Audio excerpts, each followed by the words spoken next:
목사로서 계절 설교 준비가 제일 어렵다고 저는 느껴지는데요. 크리스마스 때 계절 설교 이제 벌써 한 60번은 했을 거예요, 제가. 그런데 성경 말씀은 똑같아요. 그 성경 말씀 가지고 크리스마스 설교를 60번 만들어낸다는 거는 사실 어려운 일이지만은 그래도 그때그때마다 하나님께서 영감을 주시고 성령으로 역사해 주셔서 늘 어렵게 넘어가고 있는데, 올해 크리스마스 메시지는 사실 예수님이 이 땅에 오신 목적은 하나밖에 없어요. 인류를 죄에서 구속하시고 하나님의 백성이 되기 위해서, 구원해 주시기 위해서 오신 것이 목적이에요. 그런데 예수님이 그 외에도 병도 고쳐주시고 배고픈 사람들에게 먹을 것도 주시고 또 여기저기 다니면서 교훈도 많이 해주셨는데, 하나님께서 예수 그리스도를 이 땅에 보내신 목적 하나밖에 없어요. 부수적으로 그 하나의 목적을 달성하기 위해서 병도 고치고 안질뱅이도 일으켜주시고 나병 환자도 고쳐주시고 배고픈 사람들에게 오병이어의 기적도 나타나게 해주신 것은, 모든 것을 초점을 맞추는데 그 초점은 나 같은 죄인을 구원해 주시고 구속해 주시고 그 죄를 용서해 주시기 위해서 오신 목적입니다. 해마다 예외 없이 찾아오는 성탄절, 사복음서에는 말씀이 다 똑같아요. 거기서 성탄 메시지를 하려고 하면 해마다 똑같은 크리스마스 메시지밖에는 할 수가 없었는데, 그래서 힘들다는 거죠. 어렸을 때 성탄절에 대한 감정, 중고등학교 다닐 때 성탄절에 대한 감정, 어른이 되어서 성탄절의 감정, 저같이 손자, 손녀들을 본 다음에 생각하는 성탄절에는 많은 차이가 있는 것으로 느껴집니다. 성탄절은 우리 성도들에게 하나님의 사랑을 보여주시는 날이라고 그랬죠. 두 번째로 하나님의 구속을 시작하신 날이 성탄절이에요. 세 번째로 하나님께서 가장 귀한 선물을 우리 인간들에게 주신 날이죠. 네 번째로 구세주가 태어나신 날이 바로 성탄절이고요. 다섯 번째로 의롭게 하시기 위해서 태어나신 날이 성탄절이에요. 올바른 성탄절이 되기 위해서 올바른 생각과 행동이 수반돼야 되는 줄 믿으시기 바랍니다. 그리스도의 탄생은 가난한 자와 병든 자와 눌린 자들에게 큰 기쁨의 복음이 전해지는 날이었습니다. 이 뜻을 잘 전하기 위해서 일한 사람이 있는데 그 사람 이름이 바로 산타클로스라고 그러죠. 라틴어로 상투 니콜라스라고 그러죠. 270년 전 소아시아 지방에, 지금은 터키 영토죠, 항구 도시였던 파타라라에서 태어난 그는 자선심이 강하고 고아와 과부가 또 가난한 자들을 잘 돌봤습니다. 후에 마라의 대주교가 되었고 가톨릭 교회에서는 그를 성인으로 공경을 했습니다. 두 번째로 크리스마스 트리요. 그때의 나무 성목 숭배에서 유래가 됐다고 하는데, 고대 애굽에서는 동지의 죽음을 극복한 생명의 상징인 상수리나무, 집안에 장식을 합니다. 8세기 중에 독일에 파송된 최초의 선교사 보니파치오스가 그곳에 도착하자 그 종족들이 나무를 섬기고 있었습니다. 그해 크리스마스에 목신을 섬기는 무리들이 큰 상수리 나무를 그 아래 둘러서서 천둥과 번개의 신 톨이라고 그러죠. 이게 어린 왕자를 제물로 드리는 순간 보나파치오 선교사는 그 왕자를 구하고 그들의 새인 상수리 나무를 잘라버렸어요. 그 큰 나무가 쓰러지자 그 그루터기에서 작은 나무들이 나왔습니다. 보나파치오는 생명이 되신 그리스도를 전하고 그 나무를 가져다가 크리스마스 추리를 만드는 것이 크리스마스 추리의 전례라고 하죠. 여기에 동방박사 세 사람이라고 그러지만 세 사람인지 여러 사람인지 동방박사들이 인도한 별과 주님은 세상의 빛이라는 뜻과 주님께서 드리는 마음으로 사랑의 선물을 그 아래 쌓아놓고 기쁨의 노래를 부르는 것이 성탄절의 유래라고 하죠. 마태복음 2장 6절에 유대 땅 베드레함아 너는 유대 고을 중에 가장 작지 아니하도다. 내게서 한 다스리는 자가 나와서 내 백성 이스라엘의 목자가 되리라 하였음이니라. 그럼 오늘 크리스마스가 나 같은 사람에게, 아니 성도들에게 전해주는 메시지가 뭔가? 첫 번째, 진정한 성탄절은 예수님을 모시는 것이라고 했죠. Room for Jesus. 두 번째로 예수님을 경배하는 것이 크리스마스가 나에게 주는 메시지. Praise Jesus. 세 번째, 나에게 주는 크리스마스 메시지가 뭔가? 은혜로 주는 것이 Sharing with Grace. 크리스마스 때는 내가 받는 것보다는 내가 주는 크리스마스가 됐으면 합니다. 그게 나에게 오늘 하나님이 주시는 크리스마스 메시지. 왜? 주는 것이 받는 것보다 복되도다. 마태복음 1장 21절에 아들을 낳으리니 이름을 예수로 하라. 이는 그가 자기 백성을 저의 죄에서 구원할 자이심이니라 하니라. 병을 고쳐주시는 그 이름 예수, 갈등 속에서 마음의 평안을 주시는 그 예수, 지옥 갈 수밖에 없는 나 같은 영혼에게 천국에 갈 수 있는 은혜를 주신 그 이름 예수. 누가복음 2장 6절에 거기 있을 그때에 해산할 날이 차서 마다들을 낳아 강보에 싸서 구유에 누웠으니 이는 사관에 있을 곳이 없음이니라. 여관에, 호텔에 있을 곳이 없다고 하는 하나님의 말씀을 받았을 때 내 마음에 예수님이 들어와 좌정하실 곳이 없다고 하는 거나 다름없는 말씀으로 받아주시면 오늘 성탄의 크리스마스의 메시지가 여러분과 저에게 주어지는 메시지라고 생각을 해봤습니다. 모실 방이 없다. 이미 다른 사람들, 그렇지 않으면 다른 것들이 다 내 마음을 차지하고 있기 때문에 예수님이 들어와 좌정할 틈이 없는 내 마음 속에 올해 크리스마스 메시지는 내 마음이 텅텅 비어서 예수님이 들어와서 좌정할 수 있는 성탄절이 되기를 주님의 이름으로 축원합니다. 왜 방이 없었느냐? 권력자들이 차지했는지도 모르죠. 한번 클린턴 대통령이 한국에 와서 하얏트 호텔 방 400개를 다 차지했어. 그러니까 서민이 갈 방이 없었어. 권력 앞에서 서민들은 밀리게 되어 있습니다. 그래서 많은 사람들은 권력을 찾아서 줄 서기도 하고 돈을 주고 로비도 합니다. 왜? 힘을 가져야 일이 되기 때문에. 어떤 때는 아마 재벌이 다 차지했는지도 모르지요. 요새 보면 학교도 돈, 정치도 돈, 직장도 돈, 교회도 돈. 돈 없으면 아무것도 못하는 세상이 왔다고 생각을 하기 때문에 그래서 돈을 벌어봐야 되겠다. 신앙도 건강도 가족도 친구도 다 버리고 나 돈만 벌으면 된다. 그것이 내 마음에 꽉 차 있기 때문에 예수님이 들어오실 틈이 없어. 세 번째로 인기 연예인들이 다 차지했는지 모르죠. 인기 가수 연예인들이 차지하면 서민들은 방 구경도 못합니다. 자리가 없다. 학교에 들어갈 자리가 없다. 비행기에도 자리가 없다. 얼마 전에 비행기 타고 미국을 갔는데 자리가 하나도 없어. 돌아올 때도 자리가 있나 보니까 하나도 없어.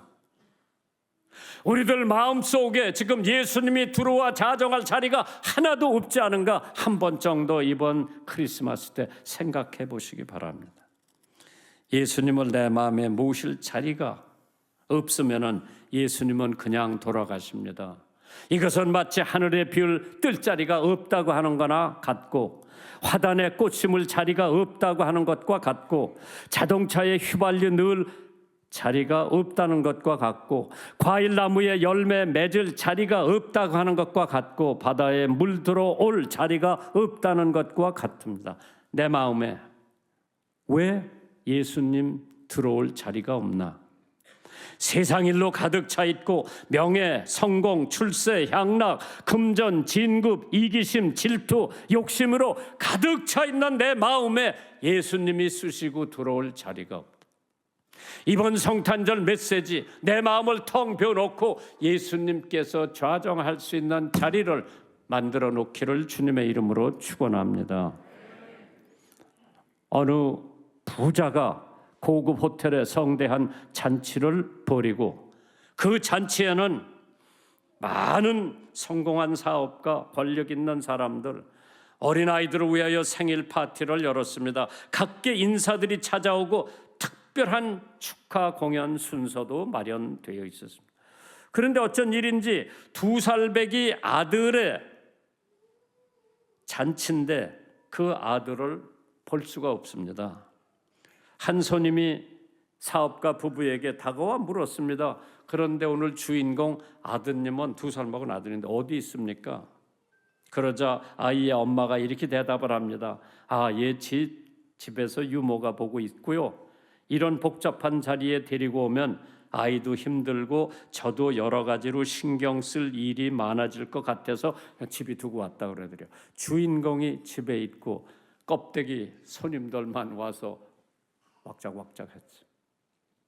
오늘 진짜 우리의 손님, 성탄절에 계셔야 할 손님 예수님이에요. 아이가 빼진 상일 잔치, Missing Jesus, 과연 의미 있는 자리일까요?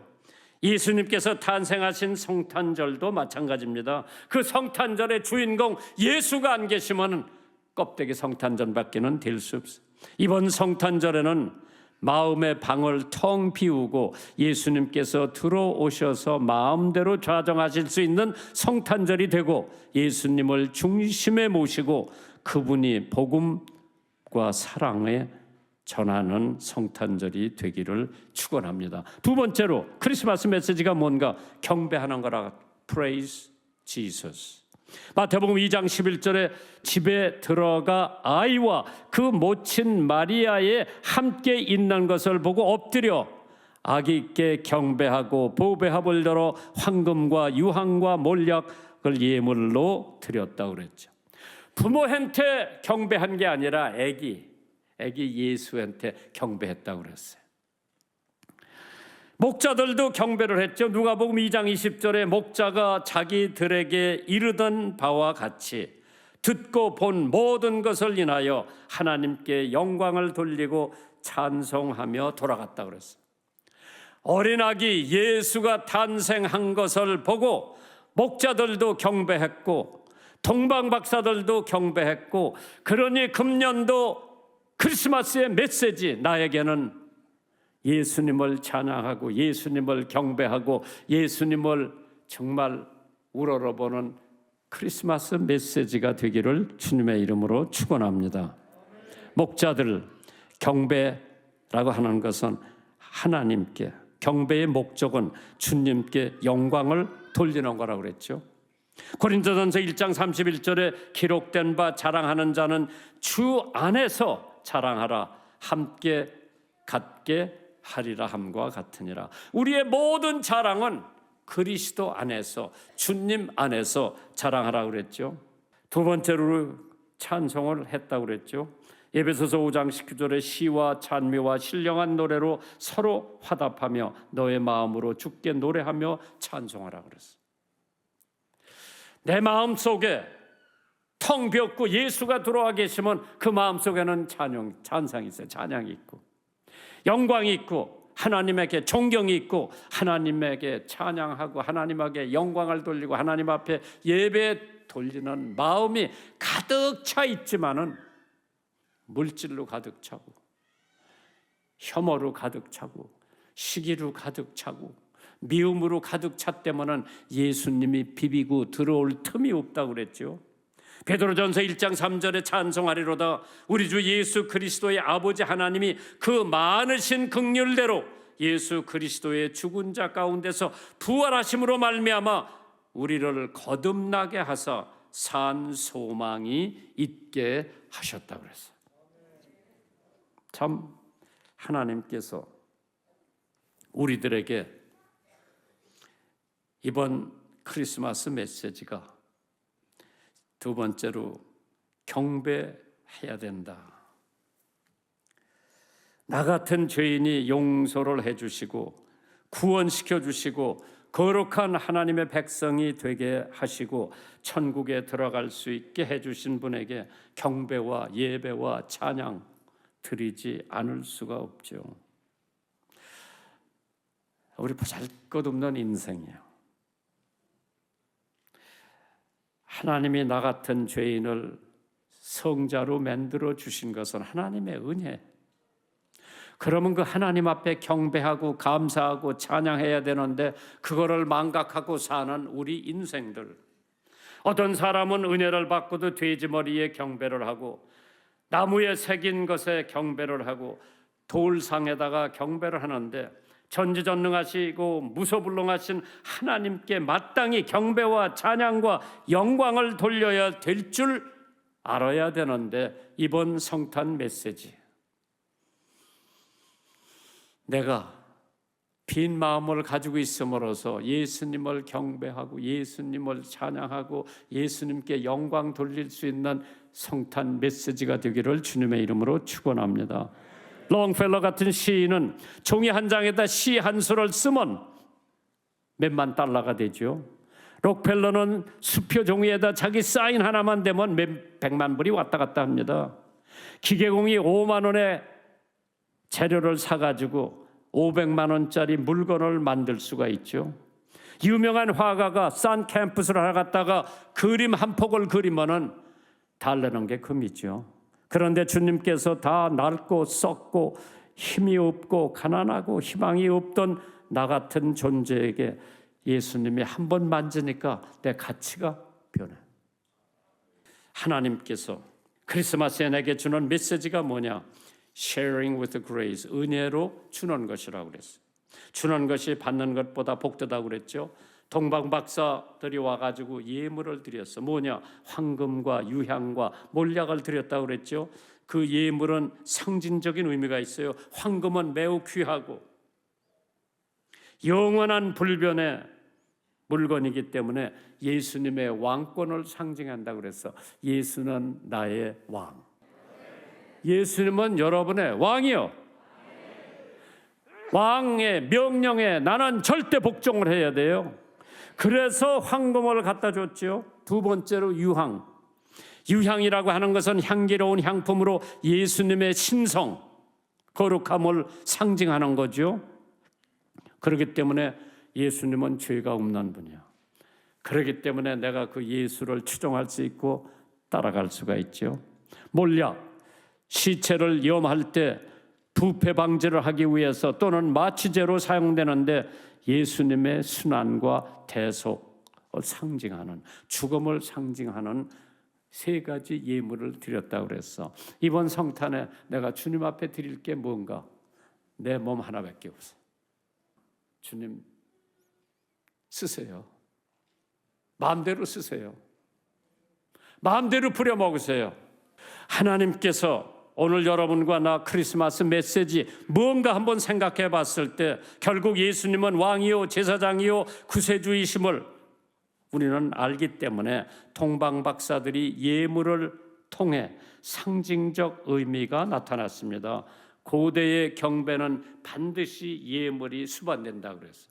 그렇기 때문에 예배 드릴 때 빈손 들고 오는 게 아니라 단돈 1,000원이라도 정성껏 봉투에다 넣어서 하나님 앞에 드리는 예물이에요. 우리들이 할 수 있는 선물이 뭐예요? 좋은 일이에요. 선한. 잠언 11장 1절에 속이는 저울은 여호와께서 미워하셔도 공평한 추는 그가 기뻐하신다고 그랬죠. 우리가 드릴 수 있는 거 선한. 그저께 방송국에 어느 할머니가, 혼자 사는 할머니가 내가 사는 집이 너무 추운데 전기 난로 하나 보내달라고 그래서 공부용 아나운서 하던 사람이 전기 난로 가지고 가서 기도해주고 할머니한테 켜드리고 왔어. 얼마나 좋아하는지 모르는데. 성탄에 sharing, 나누어주는. 그래서 우리가 무슨 물건만 나누어주는 게 아니라 복음도 나누어줘야 되고 사랑도 나누어줘야 되는데 어린아이들은 사랑 먹고 자란대죠. 아름다운 소식을 시온에 전하는 자여, 너는 높은 산으로 오르라. 아름다운 소식을 예루살렘에 전하는 자여, 너는 힘써 소리를 높이라. 두려워하고 소리를 높여 유다의 성읍들에 이르기를 너의 하나님을 보라 하라. 시카고에 대기업하는 사람이 하나 있다. 퇴근 시간에 주차장에 가서 자동차 몰고 집에 가려고 그러는데 10살가량 된 소년 하나가 부들부들 떨면서 울고 있더라. 이상해서 사업가가 찾아갑니다. 너 추운데 왜 여기서 울고 있냐? 아무것도 아니에요. 그래도 미심쩍어서 그 사업가가 두 번째 물어봅니다. 아무것도 아니지만 혹시 내가 너무 도와줄 일이나 친절하게 가서 얘기를 하니까 우리 아버지가 가게에서 물건을 사오라고 돈을 주셨는데 손이 얼어서 주머니를 손에다 넣고 댕기다가 돈이 빠져나간 거예요. 나도 그런 경험해봐서 어렸을 때 우리 형님들이 술 받아오라고 그래서 술 받으러 갔다가 주머니가 꿰진 거 모르고, 그때는 뭐 동전이었었어. 돈이 다 그리 빠져나가는 것도 모르고 술 받으려고 그러니까 돈이 없어서, 에이 참 그때 지혜가 있어서 뜨물이 막걸리하고 비슷해. 그래서 정정병에다가 막걸리를 못 사. 돈이 없으니까 그냥 뜨물, 쌀뜨물 한 병 받으셨는데 우리 형님들이 마시면서 왜 술이 이렇게 싱거우냐 그러더라. 이 아이가 마찬가지요. 그러니까 그 사업가가 야, 아버지한테 가서 이 얘기하면 되지 않냐? 그 아이가 아니요. 아저씨는 우리 아버지를 몰라서 그러시는데요. 술에 취해 계신데 화가 나면 마구 때리기 때문에 주무시면 들어가려고요. 그렇지 않으면 가출을 하려고 그래요. 아버지가 무서워서. 그 사업가가 그러면 나하고 가서 물건을 사자. 걔가 심부름하는 물건을 사가지고 그래 아버지 갖다 드려라. 얘가 물건을 내려놓고 그 사업가 발을 부둥켜 안고 아저씨가 우리 아버지가 됐으면 좋겠어요. 우리 아버지, 우리 하나님 아버지 얼마나 좋으신 분이 우리에게 있는데 나 혼자만 독차지하지 말고 그 아버지 모르는 이웃 사람들에게 이 아이처럼 아저씨가 우리 아버지가 됐으면 좋겠어요.